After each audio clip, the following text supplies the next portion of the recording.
looking at equations, we're going to be actually using the distributive property to solve these equations. Okay, so the shaky baker boldly decides to charge 5 cents more per bagel than his rival does for whole wheat bagels. Write an expression to show how he could figure out a per dozen price. Explain your reasoning. So this is part of your companion page. So if you have your booklet with you, please go ahead and pull up your companion page. Open up to your companion page. If not, here is your companion page. Let me see if I can get it in this little recording spot. Okay. And go ahead and fill out as you're needing to. Go ahead and pause if you don't have your companion page and you're wanting to use the one online here.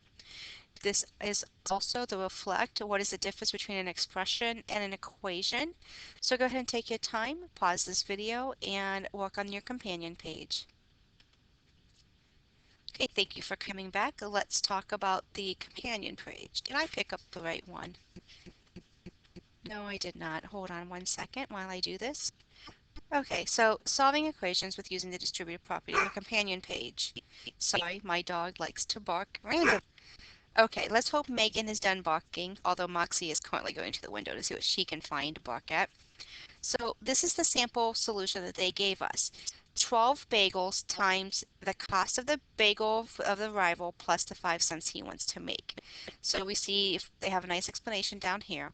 The number 12 represents the 12 bagels. B is the price for his rival bakery per whole wheat bagel, and 5 cents is what he wants to charge for his bagels. So 5 cents additional over his competition. A sample answer by no means is this the only way you could say this, but an expression uses a combination of numbers, variables, and operations to represent a quantity. An equation shows the equality of two expressions. Another way you might have simply put it is expressions do not have an equal sign, and an equation does have an equal sign, because an equation shows two expressions that are equal. Okay, well, let's continue. Let's go to our examples.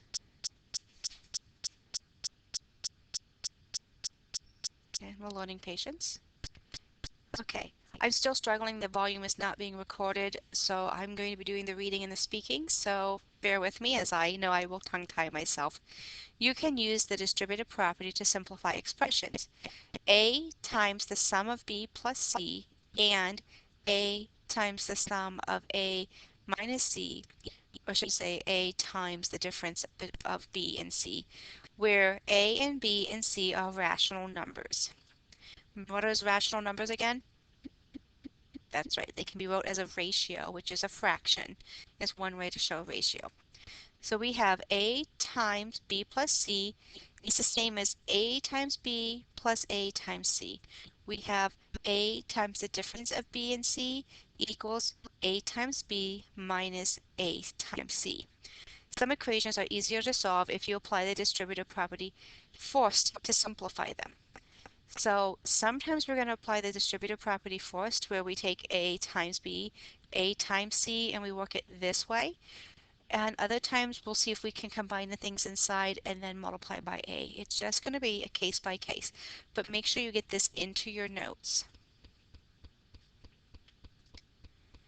Okay, so we're going to solve this equation. We have negative 8 times x plus 0.3 is going to equal 3.6.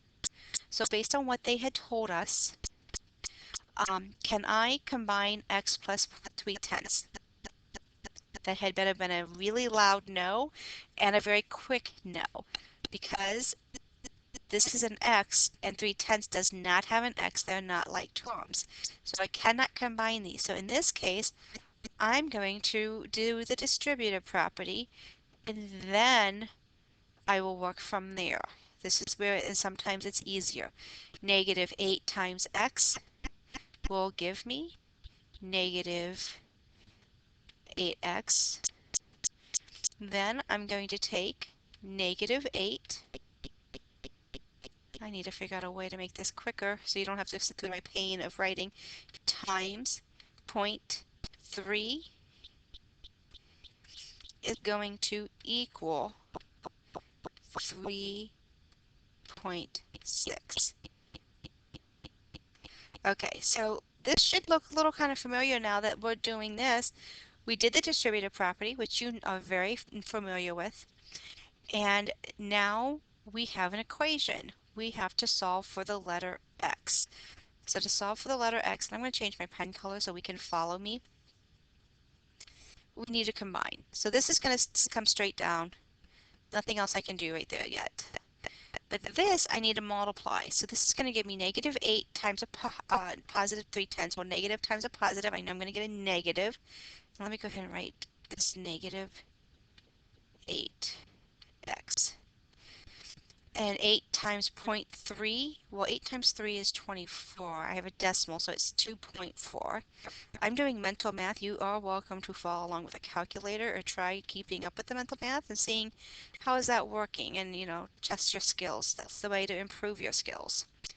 Okay, so I have negative 8, and that's a negative, so I'll make that a little longer. Minus 0.24 equals 3.6. Well, I want to, oh my goodness, my phone is going off and being loud and obnoxious.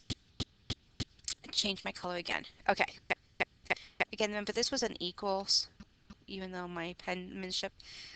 I want to get x by itself, but I need to do the order of operations backwards. Remember, it's kind of like when you get undressed, you got to take your shoes off before you take your socks off. Kind of works that way. So I need to undo my subtraction or addition first, because that's the opposite of what the PEM does. So this is a negative 2.4, so I want to take a positive 2.4 to both sides. When I do this,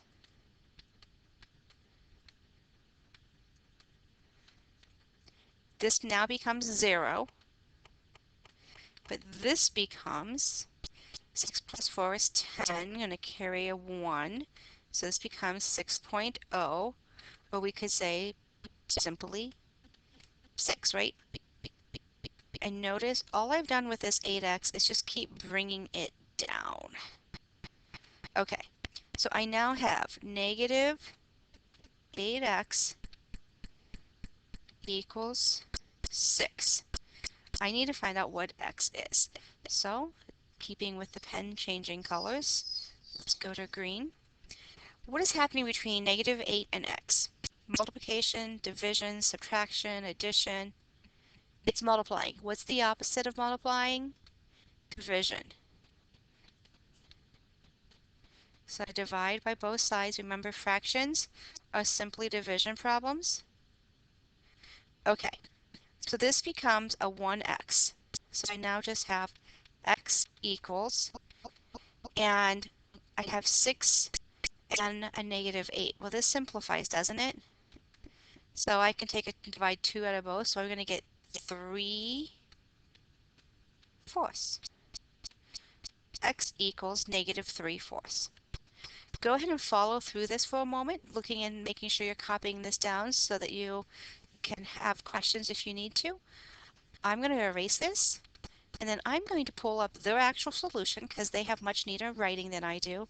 And unfortunately, it's a video, so let me just kind of fly through since we can't hear them talking. Okay, so this is everything that you saw me do.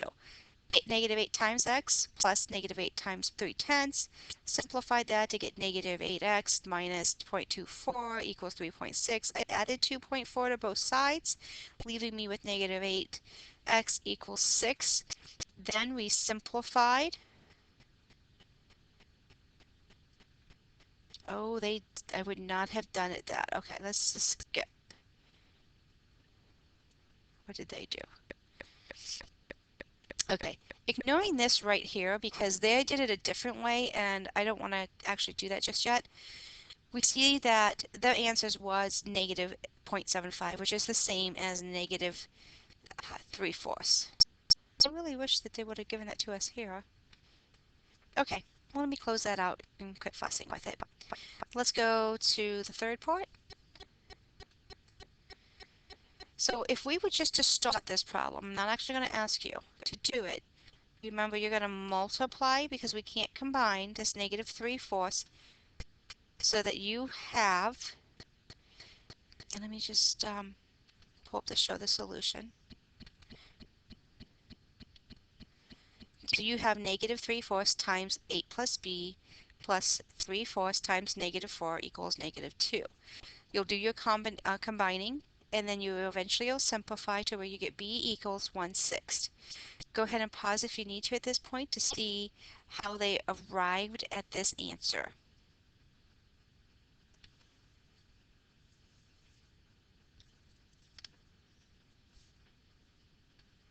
Okay, when analyzing an equation, before you try to solve, it is a good strategy.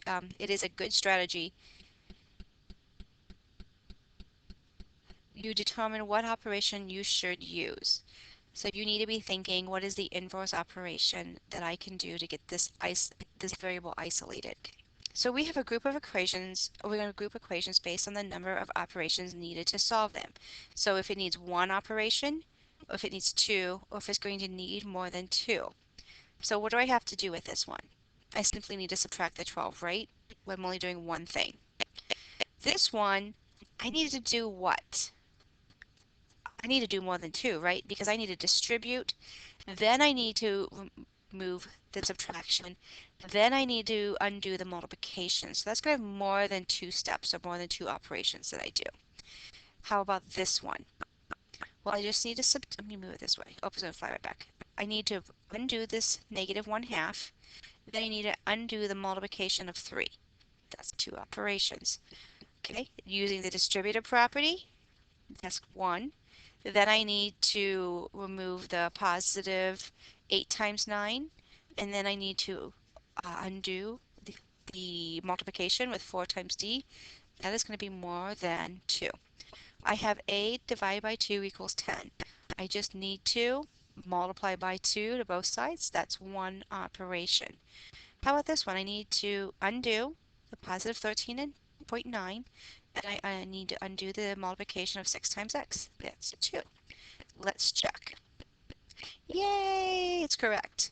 So we have operations. You're now able to do multiple equations. You have one that is just one step, you have two steps, and then you have more than two-step equations. These are known as multiple step equations. Excellent. Okay, let's go ahead and go to the next slide. Okay, so we have a family that's going to buy 6 airline tickets. Their travel insurance costs $19 per ticket. The family is charged a total of $1,116. How much does the airline cost if each airline ticket is the same price? Well, what do we know? We know that it's $19 per ticket, and we know the total cost is $1,116. Okay, so we also know there's 6 people, so we have $19, a total of $116, and 6 people. We need to find out the cost of each airline ticket. Okay, and then our plan, well, we need to set up some kind of an equation. So let's try that. We know we have 6 people. We know that each ticket is going to have a $19 charge. And what we don't know is the cost of those tickets. So we're going to let C be costs of ticket. But we do know the final total is going to come to $1,116. I'm going to ask you to pause this video and see about solving it and what you come up with as an answer. Okay, so let's compare. We have the total costs. We know that C plus 19 is what each ticket is going to cost, and we have 6 people. They put it in a different order than I did. I just had 19 plus C. That doesn't really make a difference. Let's check their math, the distributive property, so 6 times C and 6 times 19. We see that it comes out to be, when we follow the math through, $167 per airline ticket. Check this against your own math, please. Okay, thank you for coming back. So you've mailed 20 identical invitations weighing more than 1 ounce each. Mailing each invitation cost 44 cents for the first ounce, plus 17 cents for each additional ounce. The post office for all invitations costs $15. Postage costs $15.60. Write and solve the equation to find the weight of each invitation. Okay, so we need to define that W is going to be the extra ounces. We need to set up our equation. So we say the total cost is going to be the number equal to the number of invitations times the cost per ounce and the number of extra ounces plus the amount of that first ounce. And we're letting W be those extra ounces. So when we plug our numbers in, we get 1560 equals 20 times the quantity of 17 cents times W plus 44 cents. So this is what it looks like when we have it written out. And then as we solve this equation, this is what we will see. We see the distributive property coming through of 20 times 17 cents times W plus 20 times that 44 cents. When we do this, we get $15.60 equals 3.40 W plus 8.8. We need to undo any addition or subtraction for us, so we subtract 8.8 on both sides, leaving us with 6.8 equals 3.4. We have multiplication occurring, so we need to do the inverse property of division, and we're going to divide both sides by 3.4. We see that 2 equals the W. So to find our total weight of the invitations, we know that this is just 2 extra ounces.